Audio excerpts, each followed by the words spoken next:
What is an ESD valve and where is it used?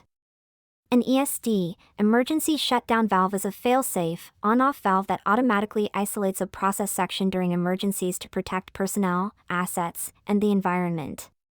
It's widely used in oil and gas, petrochemical, and chemical processing industries for safety-critical operations. How does an ESD valve differ from a control valve? An ESD valve operates in fully open or fully closed positions and is designed for safety shutdown functions. A control valve, in contrast, modulates flow continuously. ESD valves are focused on rapid isolation, not flow regulation or process control. What are the key components of an ESD valve system? The system typically includes the valve body, actuator, pneumatic or hydraulic, solenoid valve, limit switches, positioner, optional, and a logic solver. Accessories like volume boosters, quick exhaust valves, and airlock relays may also be included for fast action. What is the role of a solenoid valve in ESD operation? A solenoid valve acts as the interface between the control system and the actuator. When de-energized during a fault or emergency, it vents the actuator air, causing the ESD valve to move to its fail-safe position, either open or closed. What do you mean by fail-safe position in ESD valves? Fail-safe refers to the default valve position, open or closed, during loss of power, instrument error, or signal. This position is selected based on process safety requirements to stop flow, fail close, or allow depressurization, fail open. How do you select the fail position of an ESD valve? Fail position is selected based on process safety analysis. If the process must isolate on failure, e.g., hydrocarbon flow, use fail close. If depressurization is critical, e.g., flare line, use fail open. HACCP or LOPA studies guide this selection. What types of actuators are used in ESD valves? Common actuator types include spring-return pneumatic actuators, most common, double-acting pneumatic, hydraulic, and electro-hydraulic. Spring-return is favored for its reliability in fail-safe operation without needing power to return the valve to a safe state. What is partial stroke testing in ESD valves? Partial stroke testing, PST, allows the valve to move slightly, e.g., 10 to 20%, without interrupting process flow. It verifies the mechanical and pneumatic integrity of the valve and actuator without full shutdown, enhancing safety system availability. Why are ball valves commonly used for ESD applications? Ball valves offer tight shut-off, fast operation, and low pressure drop, making them ideal for on-off isolation. Their quarter-turn operation allows rapid actuation, essential in emergency shutdown applications, especially with spring-return pneumatic actuators. What is the significance of SIL and ESD valves? Safety Integrity Level, SIL, defines the required reliability of safety instrumented functions, SIF. ESD valves are part of SIFs. The valve's reliability, failure rate, diagnostics, testing, directly impacts the SIL level achieved by the overall loop. What is the full stroke test, and when is it performed? Full stroke testing involves moving the ESD valve completely open to closed, or vice versa, to validate its operation. It is usually performed during plant shutdowns to ensure the valve operates within required response time and integrity limits. How often should ESD valves be tested? Testing frequency depends on the SIL level and plant procedures. High SIL loops may require partial stroke testing monthly and full stroke annually or during shutdowns. Regulatory and corporate standards also influence the test intervals. How is diagnostic coverage achieved in ESD valves? Diagnostic coverage is achieved through periodic testing, PST, FST, using smart positioners with feedback, monitoring actuator pressure, and solenoid status. These diagnostics help detect hidden failures and improve reliability as part of the safety lifecycle. What are common failure modes of ESD valves? Common failures include actuator air leaks, solenoid sticking, valve jamming due to debris or corrosion, seal degradation, and spring fatigue. Hidden failures are critical as they remain undetected until the valve is demanded in an emergency. What tools are used to test ESD valves without process interruption? Smart positioners with partial stroke capabilities, test jigs, and field test units are used to test response, torque, and movement. Remote PST tools allow non-intrusive testing without isolating the valve from service. What are the typical installation guidelines for ESD valves? ESD valves should be installed considering accessibility for maintenance, proper support to avoid vibration, correct actuator orientation, and minimal pressure drop. Proper alignment and torque on flanges are critical to prevent leakage and ensure sealing integrity. How do you ensure correct orientation of an ESD valve during installation? Valve flow direction must follow process marking. Actuator should be mounted vertically when possible. Ensure the fail-safe mechanism works as intended with air connections and signal lines properly routed and protected from mechanical damage. Why is air quality important for pneumatic ESD valves? Contaminated air can clog solenoids, cause actuator seal wear, and reduce performance. Dry, clean instrument air per ISO 8573-1 Class 2.4.1 or better ensures longevity and reliable valve response during emergency operations. What safety precautions should be taken during ESD valve commissioning? Before energizing, verify signal wiring, actuator travel, fail position, and solenoid orientation. Use lockout-tagout, LODO, depressurized systems, and test the fail-safe action multiple times. Ensure all interlocks and feedback signals are working as designed. What safety precautions should be taken during ESD valve commissioning? Before energizing, verify signal wiring, actuator travel, fail position, and solenoid orientation. Use lockout-tagout, LODO, depressurized systems, and test the fail-safe action multiple times. Ensure all interlocks and feedback signals are working as designed. How do you verify the correct fail position during commissioning? By simulating power or signal loss, observe valve movement. If it fails to the designated open or closed position without air supply or electrical power, the fail-safe configuration is correct. Document and log test results. What are the key parameters for SIL verification of ESD valves? The key parameters include dangerous undetected failure rate, proof test interval, safe failure fraction, and diagnostic coverage. These are used to calculate probability of failure on demand, PFD average, which determines compliance with SIL requirements. Can an ESD valve be a part of multiple SIFs? Yes, an ESD valve can serve multiple SIFs, provided the cumulative PFD average is within the allowable range and the demand rates do not conflict. Each SIFF must be evaluated independently with validated testing and diagnostic methods. What is the typical PFD average target for SIL-2 ESD valves? For SIL-2 applications, PFD average typically ranges between 10 to the power of -3 and 10 to the power of -2. This depends on the valve's failure rates, testing interval, and diagnostic coverage.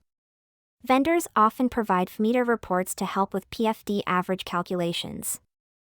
What documentation is required for SIL compliance of an ESD valve?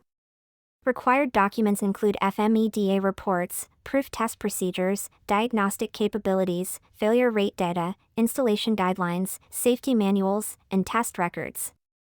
All documents should align with IEC 61511 and IEC 61508 requirements. What is the first step when an ESD valve fails to operate? Check for power or air supply issues first. Then verify the solenoid status and whether control signal is reaching the solenoid. Inspect actuator movement, mechanical binding, and whether interlocks or permissive signals are active. How do you detect air leaks in ESD valve actuators? Apply soap solution to air connections and actuator seams or use ultrasonic leak detectors. Continuous air consumption or low pressure buildup may also indicate internal actuator seal failure or tubing leaks. What are symptoms of a stuck ESD valve? If the valve fails to respond or shows delayed movement during partial/full stroke tests, or position feedback doesn't change, it may be stuck. Mechanical binding, corrosion, actuator issues, or seat wear are common causes. How do you troubleshoot a solenoid valve in an ESD loop? Check coil resistance, voltage supply, signal continuity, and manual override operation. If the solenoid vents air continuously or fails to switch states, it may be clogged, incorrectly wired, or damaged. Replace if faulty. Why does the actuator fail to return to its fail-safe position? Possible causes include broken/missing springs, sticking actuator seals, obstructed air exhaust path, or solenoid malfunction. Ensure the actuator is correctly sized and all exhaust ports are clear. Replace damaged components as needed. What is the role of a quick exhaust valve in ESD systems? It helps in fast venting of actuator air, reducing valve closure/opening time. This is critical in emergencies where rapid isolation is required. It's installed close to the actuator for maximum effect. How do limit switches improve ESD valve reliability?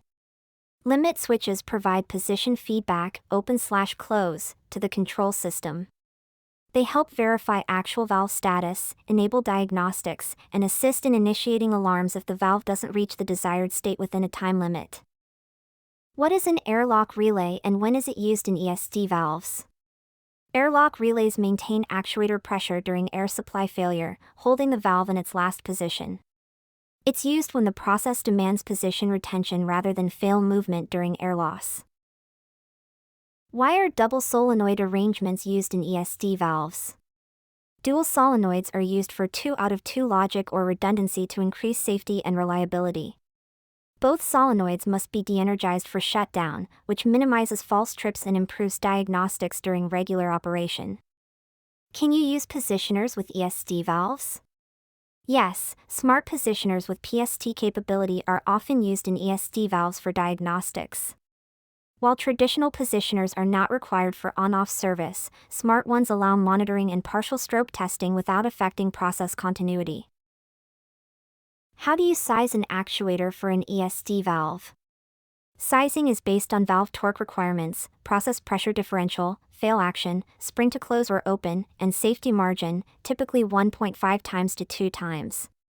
Consider actuator spring force and air supply pressure for correct selection. What materials are preferred for ESD valve construction? Material selection depends on process media.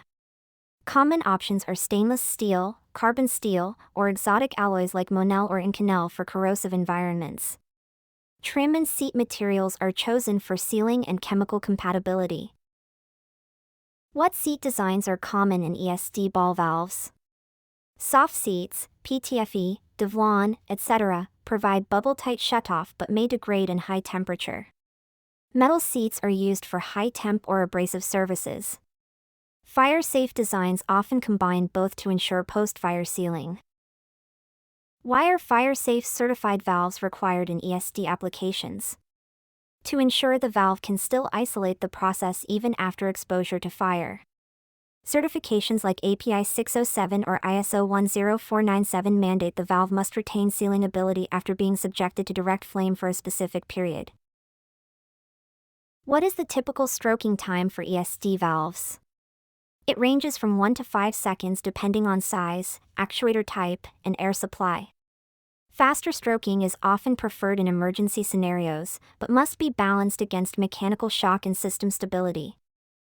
Which international standards apply to ESD valves? Key standards include IEC 61508 and IEC 61511 for functional safety, API 6D, and ISO 14313 for valve design, API 607 or ISO 10497 for fire-safe testing, and ISO 12490 for actuator testing. Compliance ensures reliability and standardization across industries. How does API 6D define requirements for ESD valves? API 6D outlines construction, testing, and operational requirements for pipeline valves, including ESD valves. It mandates features like double block and bleed, seat leakage limits, pressure testing, and documentation. For shutdown service, tight shutoff and fire-safe design are critical. What is the role of IEC 61511 in ESD valve selection? IEC 61511 governs the life cycle of safety instrumented systems in process industries.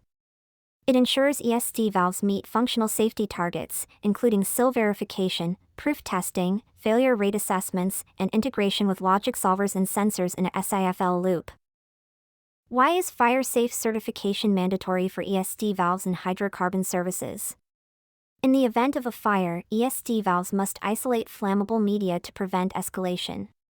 Fire-safe certification guarantees that even if soft seats degrade, the valve will still seal under fire-exposed conditions using metal-to-metal backup sealing. What is the significance of fail-close versus fail-open in terms of safety regulations? Regulations require a hazard analysis to justify fail mode. Fail-close is typical for hydrocarbon isolation to stop leakage during emergencies. Fail-open may be necessary in depressurization or venting lines. These must align with HACCP, LOPA, and SIL assessment outcomes. Describe a real-world scenario where ESD valve failure caused a safety incident. In a gas processing plant, an ESD valve failed to close due to actuator spring fatigue. The delay in isolation allowed gas to escape, leading to a fire.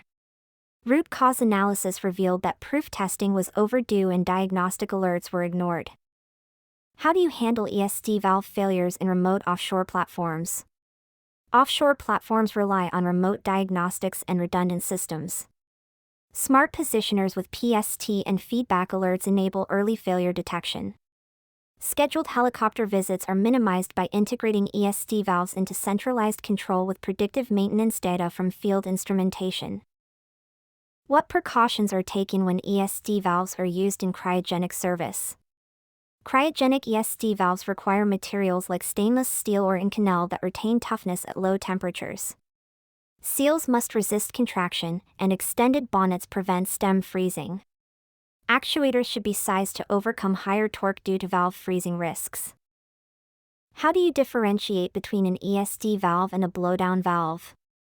Both isolate flow, but ESD valves shut off incoming flow to prevent release, while BDVs rapidly vent pressurized systems to a flare or vent stack.